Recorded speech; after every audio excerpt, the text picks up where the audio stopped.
this is Tim Pierce. Brett Papa brought over that piece of music. He's been spending a lot of time in Nashville, and I think I can hear the influence there. Anyway, we both agree that chord shapes basically allow us to solo more melodically. We're always envisioning chord shapes wherever we are on the neck. He has a new product called Caged Unleashed, which is a 9.5-hour tutorial where he talks about this and teaches this. I've been looking at it this way for a long time, and he has too, and a lot of great players do too. I mean, Guthrie Trapp said it the other day in a video just off the cuff, that's how he visualizes things when he solos too. So if you can see the chord shapes everywhere on the neck, you're going to use them kind of as arpeggios, but you're also going to use them as target notes whenever you land, and it just makes you play more melodically. And you always have the chords in mind when you're soloing. So click the link below if you want to check out Brett Papa's Caged Unleashed. Like I said, it's a 9.5-hour downloadable tutorial on this very subject. So let me give you a little demonstration of how my mind works.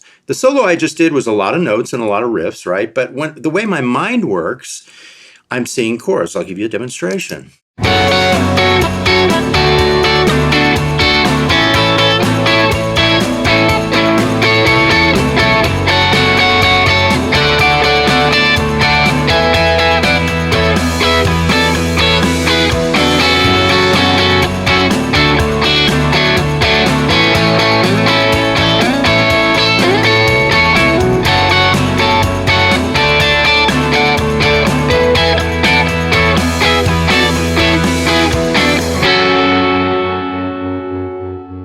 All I was playing was F sharp minor, D, and E triads all over the neck. So once you learn those, it gives you just a much bigger kaleidoscope of places you can land and melodic, fragments that you can pull from. I know you do a lot of work with the cage system. And, right. Yeah, and to me, it's very similar to just using chord shapes up and down the neck. They kind of mesh together. Same thing, right? So when I try and play melodically, which I try and do, I know you do too. Right. It's one of our favorite things. Well, we like the same records. We do, totally. And these guys we like a lot of your Nashville buddies, they're experts at playing melodically. Right. And so if I'm seeing an F sharp minor chord, okay, and I want to play melodically, I might take a little piece of it up here on the neck. Right. And that creates the beginning of a melody. Okay. Or I might do it up here. Right. And then I play a blues lick afterwards. Okay, yeah. So that's how I kind of put melody into the blues. Sure. And, Right. Well, and I was always kind of wondering that too, because when I people started to tell me about you when I was working at Divided by 13, that's one of the cool things I noticed about your playing. It was very melodic, right? But it has blues elements to it. But I liked it that it wasn't typical in the, everyone's just trying to throw a Stevie Ray Vaughan lick in there. You have your own way of doing blues, which is really melodic, and it was hard to find that. I mean, it was more prevalent, I'm sure back in like the 90s or 80s or whatever, which is where I'm the child of, right? I love that, but I was always curious on how you started to do that and incorporate that sound, and you go outside of just the typical root third fifth. Well, I'll show you. If you wouldn't mind play some of these chords. We'll do it just kind of rubato. Yeah. Play the F sharp minor, and I'll show you how I would approach that. So I start with a chord shape. See the chord shape here, maybe? Here. Up here. Okay. And that reminded me of Mark Knopfler there, too. For sure. So I might choose 3 notes from the chord shape. Okay. I might even just choose 2. Let me show you that. Right. Okay, now go to the D chord. And the D's right here. Yeah. Okay, now let me ask you this really quick. So that sounds like you're almost just following the chord at that point, because it starts to take that D major sound really quickly. So is that something that you do? Yes, there's 2 ways you can do it. You can either ignore the chords and play simply an F sharp minor as it travels through the progression, but you have to honor the A that is about to happen. Yeah. But you can also really speak the chord language and kind of state the chords. So it's good to do both and change it up. But let me do this. Play the 3 chords, which would be F sharp minor, D, and A. Okay. And I'll speak chordally. Okay. Here we go.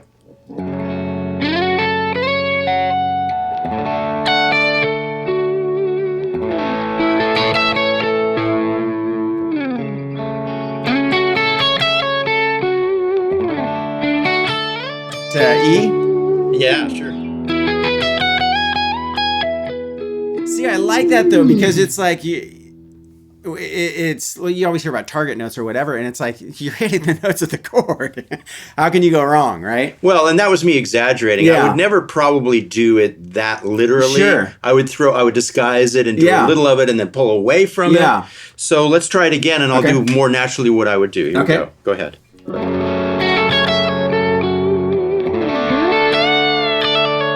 Oh, see, I love that.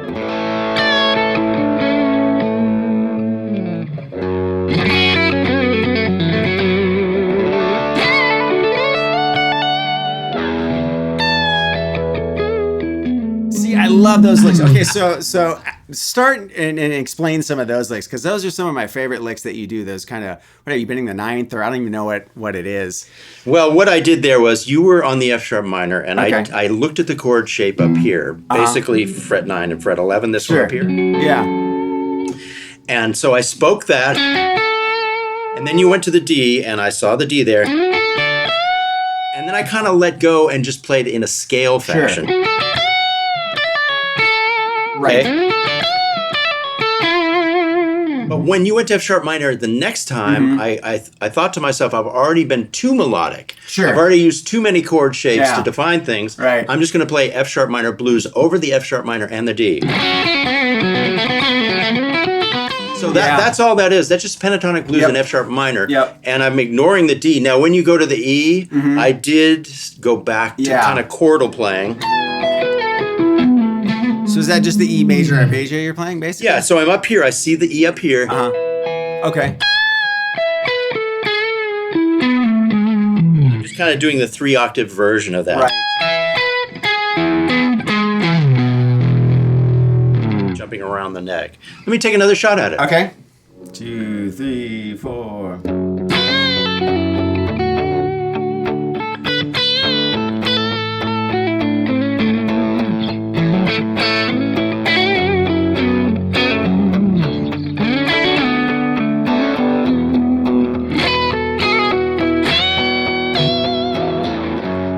There, I'm trying to just use the chords in my mind to just jump on them occasionally, but play blues mostly. And I even did the minor major pentatonic thing. So trying to get it more into kind of a bluesy kind of country kind of thing. Is that easy for you to do because that sits on the A so long, like where you can get in and out of there? Yeah. So give them an example of that thing in particular. So if I hung out on that A. Yeah, so this time I used the chords just as kind of shapes in my mind to keep me landing in the right places, but mostly I was playing the blues. So you're on the F sharp. Okay. On the D. Ignoring the D and staying in F sharp. Because they share the same notes. Yeah. Okay, now you go to A. Right. I'm taking a liberty there and just kind of making it A7, A mixolydian. Yeah.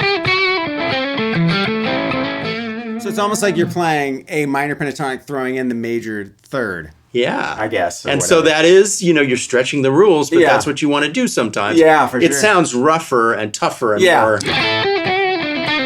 bluesy if I just do that. But I'm seeing, like I said in my mind, I'm seeing the A chord here. Yeah. I'm seeing the F sharp, just in case I want to land on the right note. Yeah, right, exactly. Yeah. And in case I want to revert back to more melodic playing. So now do the second half of the chords, which is the F sharp minor to D to E, and I'll demonstrate that. All right.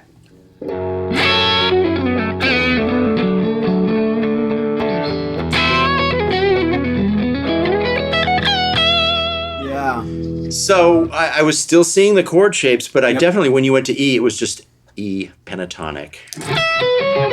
Are you thinking E? Yeah, E major pentatonic there. Okay, cool. That's interesting. Yeah. So how do you get back out of that? That sound. So you're kind of walking those lines, because if you just stuck straight to E, major pentatonic, there might be notes in there that don't necessarily work over A, right? So, well, how I do you don't know? I mean, the thing is, because it sits on the A so long, Yeah. it sits on the A for 2 cycles, basically, and the E for 2 cycles. You really have to switch keys, I think. You really do have to play in A when it's over A. Right. That's really the answer to that. And then in E when it's over E. Okay. Because the chords are sitting there for a double cycle. Yeah. So you have 1 bar of F sharp minor, 1 bar of D, and when it lands on the A, it stays there for 2 bars if you're counting slowly. So can we do the whole thing and let them hear? Okay. Yeah. 2, 3, 4.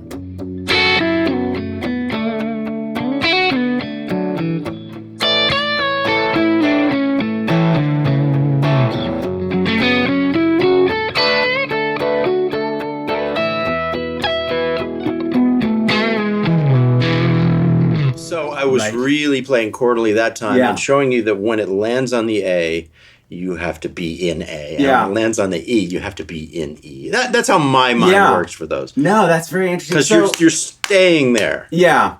So as a player, how did you start to... There's 2 things I want to ask. Okay, so as a player, where did you start to develop being able to play like that, just stepping outside of just rock and adding in a lot more melody?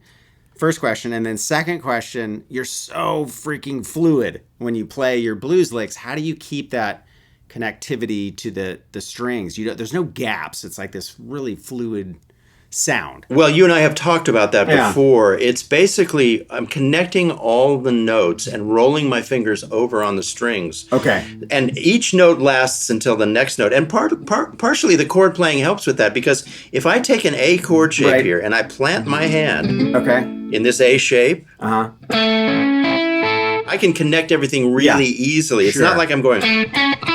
That's an exaggeration meant to show you not how to do it. But if the A chord is here, everything's connected. So literally, the index finger is always barring over 2 notes or rolling between 2 notes. That's a really good question. Yeah, because... And the chord shapes help connect everything. So you kind of brought it full circle by asking that question. Yeah, it's interesting because just in editing so much footage of you, some of the licks that I was like, God, what is that lick? And then when you break it down slowly, it's I don't want to downplay it by saying it's simple, but it's a simple, pentatonic lick, but it's the fluidity of it makes it sound like it just how it sits. Okay, if it's 1 string playing, then it's a lot of hammer-ons and pull-offs. Right. Okay. Right, because you can always keep it connected. Okay. Now, if I picked all that... it wouldn't sound as legato. So I'm a big fan of a lot of left-hand speed. Okay. Right. And then the other thing is that connection, when you're seeing the chord shapes, your hands are planted in those chord shapes, and it creates that connection. Right. Yep. That makes sense. Chords, the notes can actually bleed together because you're using the chord shape with your left hand. Oh, that's amazing. It's tough though, because like, I remember one of the first times I came up here and your power was out or something like that. And you're like, okay, let's do a quick lesson. And that's one of the first things you said. You're like, you got to make sure you're not cutting off the note. And I was like, what is that even, like, how do you do that? Well, every note you play, try and make it last all the way to the next note. That's the other trick. Whatever it takes, no gaps between the 2 notes. Right. So if you're ascending, though, like, what does that do? Can you give an example? I mean, so you couldn't possibly, you're at the very last microsecond of... Yeah, and there's always going to be gaps when you make moves, but... In a situation like this where you're shifting from 1 string to the other, it's kind of easy because if your 3rd finger is on string 4, and your next move is your index finger on string 3, it naturally creates a situation where you don't have to leave a gap. Right. See that? Yeah. You go do the same thing here. Right. So if one's finger is on 1 string and the other finger's on the other string, then that's the trick you can use to keep connected. Yeah, exactly. See? That's what I'm saying, because that lick sounds so fluid, and that's such I think, I've been playing for years, and before you said that, I never really...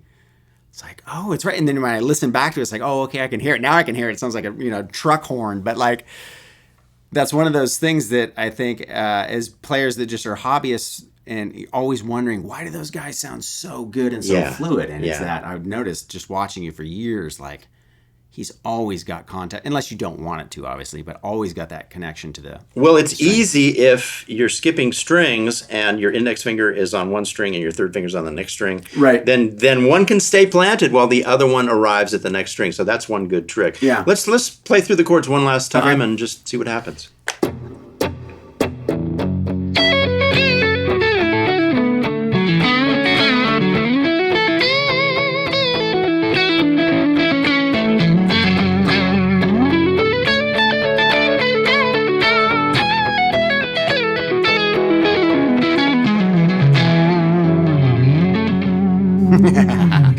Thanks, man. Yeah, no worries. Thank you.